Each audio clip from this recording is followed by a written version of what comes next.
So good day, we're learning Marin Hechaltzu from the Rebbe Rashab. We're at chapter 3, Pei Gimel. Just to briefly recap from the Kitzur, we're using lessons in Hechaltzu, page 13. The Rebbe asked different questions. Some were technical, grammatically on the verse. For example, why does the Torah use the word Hechaltzu instead of Yechaltzu, since it was only part of the people, 1,000 per tribe, that went to war. So the word Yechaltzu is more appropriate than Hechaltzu, and so too the word he says the word Mikol Amatos instead of L'chol Amatos.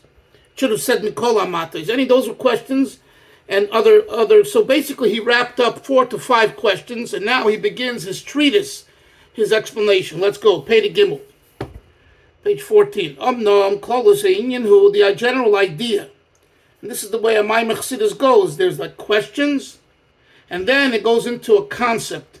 I think I told you once, Chassidim, the real Chassidim who were like big maskilim and Chassidus, when they would chazer a Maimer, they would start with like the Inyan who they wouldn't many times even, because when the Rebbe, for example, Rashab and early, at times he would not start with all the parsha and the questions. I don't know if anyone knows when, but he didn't know he would start with Inyan who, and he explained the Inyan of Chassidus.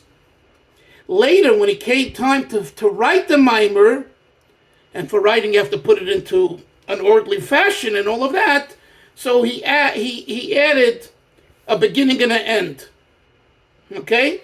So just, again, I'm not saying it was always that way. I'm not saying it was never that way, but definitely sometimes. And I know a particular chassid who's very bright in Chassidus. When he at his vart, he started a Maimer V'Inyanu. And it was like it caught us all by a surprise. Where's the beginning of the Maimer? So we found out quickly that he and his family were of those type that focused on the Haskalah of Chassidus, and the questions were like, ancillary. But truth be told, that the Rebbe, our Rebbe, made a big to-do from the questions and the psukim, and he didn't let it just go by. And you could take a look at many Maimorim in which, till you get to the beer, the Rebbe spends significant time in explaining the psukim and the words and the juxtaposition and things like that, clearly indicating that it's very, very important. Okay. So the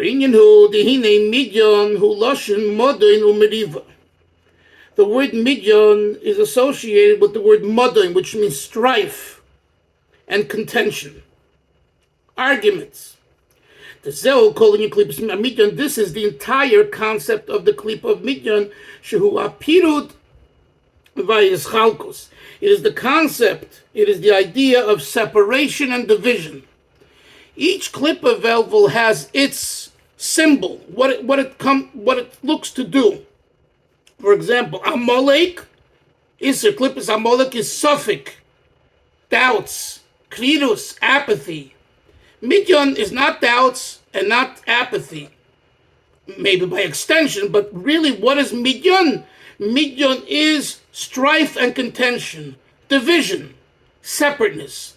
So when you deal, let's put it in our vernacular, when we deal with an issue of separateness and division, we're dealing with midyon. So if you're in shul, and there's an issue going on that's of separateness and contention and argumentation and strife, you don't say, "Hey, you're klippus Amalek." That's wrong. You're not klippus Amalek. Not that you are. You're not displaying a behavior of Amalek. You're displaying a behavior of midyon. So be very clear. Okay? Not that most people know the difference. They don't. But those that do, and if you want to be intelligent, say the right clip that you're referring to. Anyway, going back to the text. So he says this is what midyon sought to bring to the Jewish people, to separate them from themselves and from Hashem in various ways, as we'll learn. Zeu inyan. Now here it is. He gets to kind of the nakuda, the crux of the mimer, albeit he'll explain at length later. Zeu inyan sinas chinam. This is the idea of baseless hatred, upirut halavavas, and separation of hearts between people. Which is contrary completely from the side of holiness, which is shehu prinas achdus davkim. The side of holiness is achdus. So Chevra, it's very clear. You want to know when there's achdus? If you want to know something is kedusha, I'm sorry, look for achdus. If you want to know if something's klippa, in this sense, klippa's midyan, look for strife and contention. We tend to build up buildings and philosophies. He says it here in one line, even less than a line, very simple. Klippas midyan is modin umariva, separateness and contention, arguments.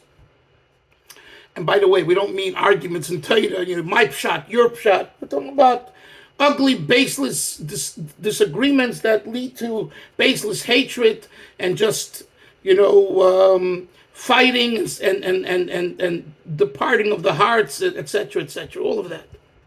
And Kedusha is just the opposite. Let's continue inside. The Kedusha prinis o achdus. In Kedusha, we find the level of achdus. V'zeu kol inyan hayichud d'shem Hashem. Top of page 15, and this is the entire idea of the unity of the name Yud Kei Vav Kei. Shu prinas hayichud v'iskalus be'achokma u'midas d'kedusha. This is where Hashem unites with his midas, his emotion, his attributes, and his chokhmah. Yud Kei Vav Kei, right? Yud is chokhmah, the first K is bina, and then the Vav is the shisha midas, and the last K is malchus. So we have the Yud Kei Vav Kei is the yichud. Ashma Yisrael Hashem Elokeinu Hashem. Yud Kei Vav Kei Hashem Echad. When it says Hashem Elokeinu, when it's talking about the way the yichud is in the world, Elokeinu, it says Elokeinu, Hashem Elokeinu. But then there is Hashem Echad. Over there it doesn't say Hashem Elokeinu Echad. Because Achdus is in the Yud Kei Vav Kei, in Yud Kei Vav Kei. That's why it says only Hashem Elokeinu. That's my understanding based on different Maimonim, I believe. Anyway, although there are 10 emanations, 10 spheroids, moichin, 3 intellectual ones, umidas, and 7 emotional ones, nevertheless, they are united and inclusive and all together. That's the concept of the Yud Kei Vav Kei, where there's total achdus. So Moshe, when someone says what's special about the Shem Hashem, Yud Kei Vav Kei, compared to Elokeinu, compared to Kael, compared to Shalom, compared to Tzvakois, whatever the other names of Hashem is, the answer is achdus. The concept of unity, how Hashem is united with every part of the world, and every aspect of his emanations are one with God, the Godhead, as we say, the Ein Sof. That's experienced in the Yud Kei Vav Kei. The Shoydeshing in Haklipa. Now comes, what's the opposite? Well, the opposite is, of this Klipa, is just the opposite. Midyan. This Klipa thrives on separation and divisiveness. It gets a high. Did you ever see? Did you? You know there are people that get a high from being divisive. They feel great about it. Oh, I was able to bring a fight, to stir the pot. Now, I want to be clear. This stirring the pot, at times it's justified and necessary. Otherwise, you're a docile sheep. Okay? And someone has to get up and say it. If someone doesn't get up and say it, how will you be informed? Right? But we're not talking about to create pirut. to do it in a way where it creates achdus. And, enough said about that. I don't want to elaborate. I don't want to get into politics and things like that. We're just talking about the concept. I want to continue inside, please. So, Yaakov, next page. Yaakov says, Yeshli koil. In Bereshis, right? He says, I have everything, koil. Why does he use the word koil? Loshen hiskalalut. Koil means klalut, kol. Everything meaning in a way that is together. We're all together in this. We're not separate. Hiskalalut, koil. Versus Esav, look further, Ve'esav Oma Yeshli Rav. Moshe Myers, I have a multitude, Rav. What's the difference between, they both mean the same thing, okay? They both had lots of sheep and lots of possessions, but Yaakov expressed himself, Yeshli Koil. And Esav, the Russia, says Yeshli Rav. You got it? Yaakov says Yeshli Koil because Achdus, unity of God, includes everything. If someone's left out of the equation, it's not koil. Everything. But then there is Yeshli Rav. Yeshli Rav. I have a lot. I have division. I have separation. You're this and you're that and you're this and you're that. The Rebbe told me, I told you this once, but just briefly, the Rebbe told me in 1984, when I came to Marin County, California on Shlichus, and I saw a flyer that Rabbi Shimon of Chicago, which Moshe knows, Benjamin Shimon, a good friend, he put out a flyer with his picture and alongside, what? Yeah. And he put a flyer and he said next to it, I am not Reform, I am not conservative, I am not Orthodox. I am Chabad. And then in smaller words, this is the philosophy, Avos Yisrael, ba ba ba ba ba ba. I saw that. I said, this is the flyer I'm going to send out to 1,900 people on the Jewish Federation list that I got a hold of when I came to Marin. I had to introduce myself, right? Minashamayim, Baruch Hashem, I got a list. In those days, no computers. It was all, mailings. But before I said, and I printed up 5,000 of those flyers. It was actually cards. I made nice cards, not like large flyers. And this, I said that I'm here in the community to work with everyone and would love to know people. No. I sent it to the Rebbe before I did anything. I printed it. I sent it to the Rebbe, my boss. And lo and behold, a few hours, I don't remember, it was an hour, 2 or 3 or 4, very short time, Rabbi Klein or Rabbi Groner, one of the secretaries, sends back, calls me, I don't recall that either, an answer. Actually, it was in writing. The Rebbe has a remark on your flyer. I said, what? I just let him know that I put out this flyer to be Makar of Yidden. That's why I'm here. Otherwise, I'd be in 770 in Crown Heights, Borough Park, in Brooklyn. So, not that you can't do their shlichus. The last 29 years has shown otherwise. But in my youth, it was like, shlichus has to be outside of Bet Shemesh, outside of Yerushalayim, outside of Borough Park and Crown Heights, right? You can't do shlichus there. They're all frummies. Shlichus is in Marin County, smoking dope and sitting in a hot tub, and we'll leave it at that, okay? That's where you do shlichus. Or on a college campus in Ann Arbor or Evanston or Columbia. That's where you're Makarev. Like I was at Stanford in the late 70s. Yeah, I was there, Stanford, helping Rabbi Darren, arguing with the students. Is there God? Is there no God? Chas v'sholem. Prove that Torah is emes. That's real shlichus. But what, are you going to go to a guy with a beard and yarmulke and pay us a litvak or a Lubavitcher and say, learn a little more Tanya, a little more Chassidus, come to a Farbrengen? Is that real shlichus?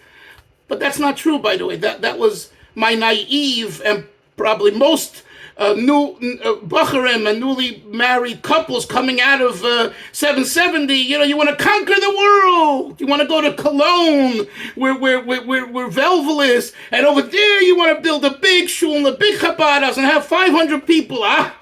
And the Rebbe Rashab, Velvel tells me, they say the Rebbe Rashab was there once. Now that's shlichus, but come on, in Ramat Bet Shemesh.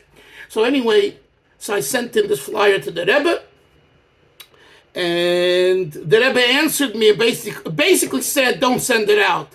He basically said, you're trying to say that Lubavitch Chabad is all about Avos Yisrael, yet you say there's Reformed, Conservative, and Orthodox, and you're not that. So right away, you're making a distinction between the three. The Rebbe's sensitivity. I mean, today in my writing, sometimes I have to use the word Orthodox. Each time I use the word Orthodox, and I named one of my books has the name Orthodox in it, I feel so guilty. But because that's the world we live in, that they relate to Orthodox, Reform, so I have to bring them in, so I utilize that. But if I was able to, I would not, because the Rebbe told me, this is not he told someone else, he told me in writing that, that's divisive, okay? So when we say Yeshli Koil, Sure. one second, Moshe. When we say Yeshli Koil, it means to include everyone. Yeshli Rav is making distinctions. Yes, Moshe, what do you want to say? Moshe Myers. I was going to say, with respect, Rav, isn't it kind of semantics when you say we're not Reformed and a conservative Orthodox, we're Chabad? But people understand Chabad is an Orthodox-based organization, right? Absolutely. But Moshe, the Rebbe, and the Rebbe wrote to me in that answer, if I have to, address it, it's enough to address it speaking. I showed this answer to three people, to Manis Friedman, to Rabbi Yoel Kahn, and to Label Groner, because I could not relate to it, because in Marin County, we had, a deer, dope smoking people, and what's it called? Not Jim Joe. The guy from the menorah. Bill Graham. Bill Graham lived in Corte Madera. He built the first menorah. He paid for it in San Francisco at the Union Station Square. I didn't have the Snagdim. I didn't have Litfox. If I had 3 or 4 or 5 Orthodox people, I was lucky in all of Marin County. Okay? I'm talking about full Hashem Shabbos. Well, Baruch Hashem, we built it up. So what's the Rebbe concerned? And none of them, and these were 3, you know who the people are. You've heard about them. You've read their works. They couldn't answer me. They said, we don't know. But it seems like the Rebbe still, and the Rebbe wrote to me. I'm reminding myself more details of what he wrote to me, sir. He wrote to me, why do you want to awaken the old argument? That's what threw me for a loop. The old argument he's speaking about, Misnagdim Chassidim, of the Alter Rebbe's time. Who's from it that even knows about that? That's what threw us all off. That's why Rabbi Yoel and Rebbe Groner and Manis, they didn't know what to make of this answer that I got, because, when you're in Brooklyn, when you're in Ramat Bet Shemesh, I can understand, they're different people worshiping Hashem in different ways, Litvishes, Fartishes, Lubavitches, other Chassidim, whatever. So why bring it up, But not in Marin County. But that's what he told me. Yes, sir. What I heard from earlier in my life with my exposure to about Shluchim was that there are no labels. The only label is Jew. There's not conservative, there's not Reformed, there's not Orthodox, there's not terms. It's a Jew. That's what the flyer said. It said also, I forgot, I am a Jew and a Jew. It said that. But the Rebbe focused on those first words. I am not Reform, I am not conservative. In other words, and he's saying, I'm giving credence to 3 different divisions. I'm a Reformed Jew. No, you're not. You're a Jew. You happen to pray and worship in a building that's been called by a movement Reformed. So conservative and so too Orthodox. Listen, it didn't come from me. It came from the Rebbe. Take it as you wish. I'm sharing with you I don't believe anyone else got such an answer. As far as I know, it was a unique revelation, and that I merited to, and that the Rebbe shared, and I publicized it. They have a book of answers that Shluchim got. It's about 800 pages. And they called me and they asked me to give them whatever answers I got, and I gave them this answer too, So anyway, but I want to go back to the text. That's the only reason I brought it, because Yeshli Koil. There's a difference between Yeshli Koil and Yeshli Rov. Rov is accepting the differences. That's divisive. Koil is including the difference to be no longer differences. So in other words, maybe we could say this way, regarding your remark. Yeshli Koil emphasizes, I am a Jew, there's no labels. Yeshli Rav emphasizes there's Reform, Conservative, and Orthodox, but they're all together. Anyway, just possibly. Let's go back to the text. Yaakov. And I just want to say, and if you knew the Rebbe, he lived that way. I saw this. This wasn't just hearsay. He really, so many different kinds of people, from apikursim to apostates to Jews for Yoshke to the most frum, fanatical, the Torah Kartanik. The Rebbe, they all came. They all met him, right? How was he able to deal with everybody and stay cool and calm? And because he lived a Yeshli Koil life. And it's not just the Lubavitcher Rebbe. We could do the same thing. If I may say so, I feel that many times, not always, but many times, I'm able to do this. I go into divisions to shul down in the bet over there by you guys in Ramat Bet Shemesh. It's as though I'm davening in Borough Park in the Shemesh Shabbos Tibel. I can go into Satmar. I've been into Satmar. I've been to the Torah Karta. And I've been, I don't go into, not from shuls and all that, but still, if you live in koil, or you're trying to live koil, then, we're halachically, you're not allowed to go, I told you this many times, to stand on Venice Beach with tefillin, or Fort Lauderdale here, at the beach. Only a Shlomo Schwartz can do that. God bless his soul. But most people can't do that, myself included. It's just, it's a very hard avodah. You want to put on tefillin, all you have. And I told you, I was down in Tel Aviv over there and went to see and film where the previous Rebbe stayed in 1929. Today it's a Midrachov, and there's an ice cream store where in the building, and I was taking some film, and all of a sudden there were these girls that were very priestesdik, it's a beach. And I had to shut the film and erase it. So there's certain situations where, you shouldn't be there. What are you going to walk around with blinders? I mean, it's not a joke. It's not appropriate. But at the same time, there's plenty of places where you could be, and you should be, to bring the Dvar Hashem there. And in a way, that's koil. And by the way, I'm not saying that those women that were improperly dressed shouldn't be part of koil. They should be, but you shouldn't be standing on the beach. You have to get to them another way, like they come into my daughter's son-in-law's shul. Simchas Torah, they have 1,000 people, Baruch Hashem, coming in, right? And also, you think that Tznius there is 100%? It's also not 100%, and it's very hard for me when I'm there. It's very hard. I mean, there's a proper mechitza and everything, but then there's the kiddush, and people are chatting, and people are standing, and unfortunately, some people are not dressed, tzniusdik enough. So it's an asayin.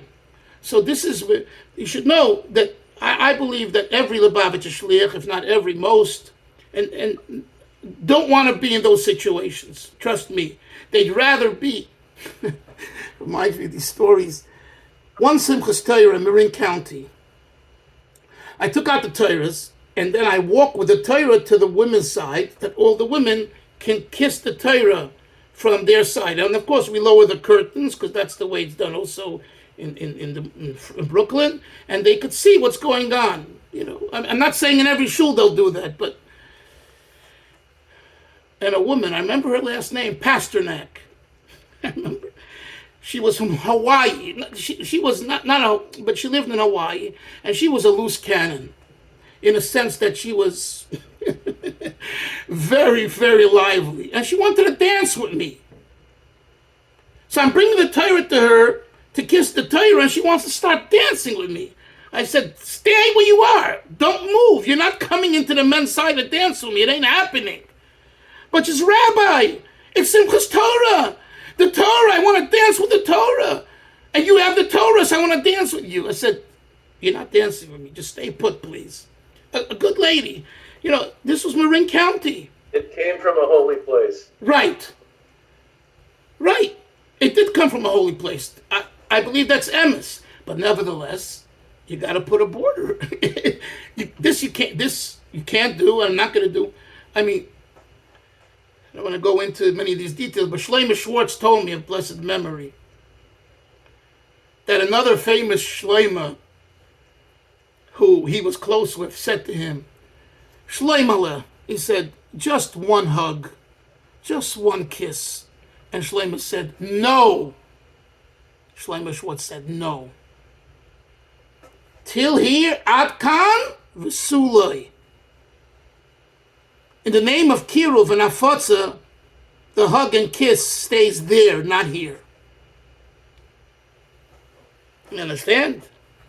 That's a Lubavitcher shliach. That's why he was a shliach and not the other one. The other one did tremendous things, and I'm not, but the Lubavitcher shliach from that period and that mindset knows Ad Kan. And believe me, I was at Schwartz's Purim parties at UCLA. It was wild. It was wild, okay? But you don't touch me and you don't involve me. And I know I have a wife, I have kids, I have a Rebbe, I have a community. I know really what I am. All of this is to bring you all together. So, and I think it's very, very important to know that distinction. Okay, let me just see if we're going to finish here. So the Rebbe says, the reason why by Esav it says Yeshli Rav Lashon Ribuyu Pirut, because the word Rav implies multitude, multiplicity, separateness, and divisiveness. Conversely, Yaakov Hagam Shahoya Ayin Nefesh. Yaakov had 70 souls, 70 people in his family, right, as it says in the Torah. Ksiv Nefesh, right? Why doesn't it say Nefashos? Shivim Nefashos would be more correct. It doesn't say Shivim Nefashos. It says Shivim Nefesh. Says the Rebbe, Ksiv Nefesh Loshen Yochid singular. V'hainu canal, because it's the concept that we mentioned earlier, the Besitra de Kedusha, when on the side of Kedusha, when it's at a holy level, Hagam Sheyesh Es Sfiras Gimel Sichlim, even though there are 10 Sfiras comprised of 3 intellectual ones. If it's Hayamid, there's 7 emotional ones. Nevertheless, it's all one. V'zeu Mispar Ayin Nefesh. That's why it says 70 souls. Yaitzi Yerech Yaakov came from Yaakov, from his family. Shel Zayim Midos. It's 7 emotions. Kol Echad Kolam Yud. Each one has included in it 10. Ki Yadua is brought in the Kabbalah. 10 times 70 is 70. 10 times 7 is 70. The point being that's why the Torah says, not plural. Yaakov went down to Mitzrayim with 70 souls with an S at the end, but 70 soul. Nefesh. Grammatically, it's not right. But Hashem writes that in the Torah. Why? Because who are we talking about? Yaakov. And Yaakov takes of the 70 and makes them one.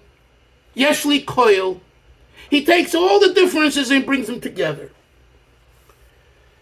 We'll stop here. We'll continue. It's Shabbos Elul. The Shabbos is the 11th month. I've been saying Kaddish for 11 months for Dr. Jim Levine. His name was Tzemach Shimon ben Chaim Heichel. He was a congregant of mine in Marin County. He became the chief of pediatrics at Kaiser Permanente in Marin County. And I had a very nice relationship with him. And so l'schus neshmasai, should have an aliyah, and we should all have only a good Shabbos. Seid gesund. Psudas Toivus. Bye-bye. Good Shabbos. Shabbos. Bye-bye.